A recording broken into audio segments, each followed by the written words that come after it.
আমি চকুগু মুহাম্মদ নাসির, মিয়ানমার থেকে। আমি এম রিসোর্স ফাউন্ডেশন এনজিও এর প্রতিষ্ঠাতা এবং নির্বাহী পরিচালক। আপনার কাছে আমার প্রশ্ন হল, এই এসডিজির মাধ্যমে বিশ্বকে পরিবর্তন করতে আমি বিশ্বাস করি যে আমাদের এমন সংগঠন তৈরি করতে হবে যা জাতিসংঘের চেয়ে ভালো। আপনি কি একমত বা একমত নন? যদি আপনি একমত হন তবে আপনার পদক্ষেপগুলো কি?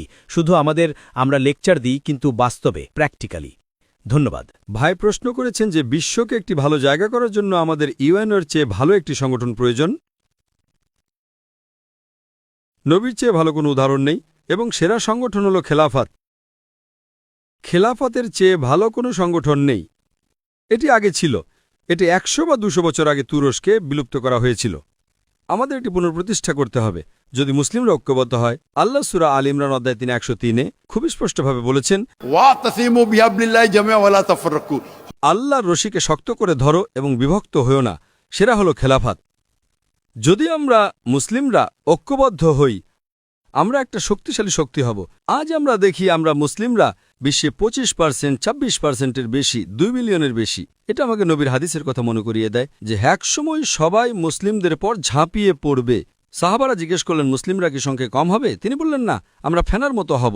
বিশাল সংখ্যা, কিন্তু ফেনার মতো, কোনো মূল্য নেই। তাই আজ মুসলিমদের সাথে তাই ঘটেছে। মুসলিম জনসংখ্যা ইতিহাসে সর্বোচ্চ।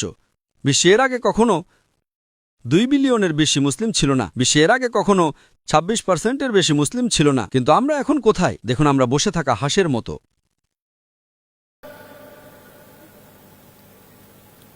আমাদের নবী ১৪০০ বছর আগে সমাধান দিয়েছেন। আল্লাহ সমাধান দিয়েছেন, পবিত্র কোরআন নাজিল করেছেন। আপনি কোন সংগঠনের কথা বলছেন? সেরা সংগঠন হল খেলাফত। আল্লাহ ইনশাআল্লাহ, আল্লাহ ওয়াদা করেছেন।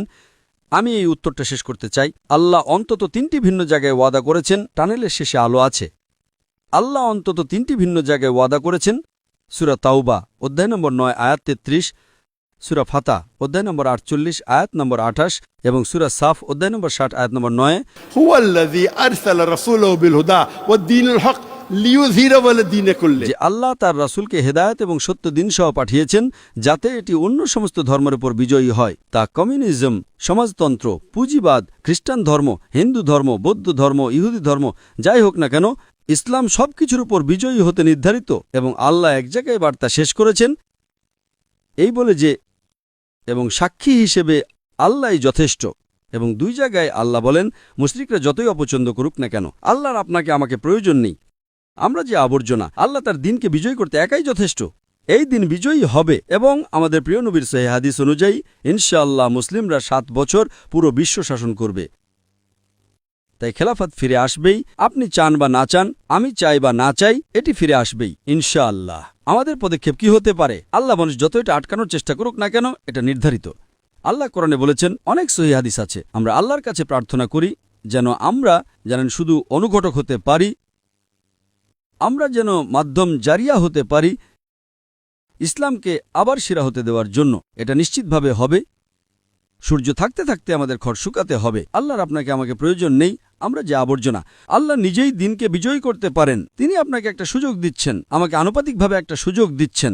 আমি যদি ভাবতে শুরু করি, আমি খুব ভালো লোক, তাই ইসলাম ছাড়াচ্ছে, আমি বিশ্বের সবচেয়ে বড় বোকা। আল্লাহর আপনাকে আমাকে প্রয়োজন নেই। আমরা কি করছি? আমরা বুদ্ধিমান হচ্ছি। আমরা জানি আল্লাহ জিতবেন। আমরা জানি আল্লাহ হকের পক্ষে। আমরা জানি আমরা সঠিক পথে আছি। তাই আমরা চেষ্টা করছি যাতে আমরা জান্নাতের একটা টিকিট পাই। সেটাই আমাদের লক্ষ্য। দুনিয়া নয়, স্থায়ী লক্ষ্য। স্থায়ী নয়, অনন্ত লক্ষ্য। কি স্থায়ী? আমরা অনন্ত লক্ষ্য, জান্নাতের দিকে লক্ষ্য রাখছি। আশা করি উত্তরটা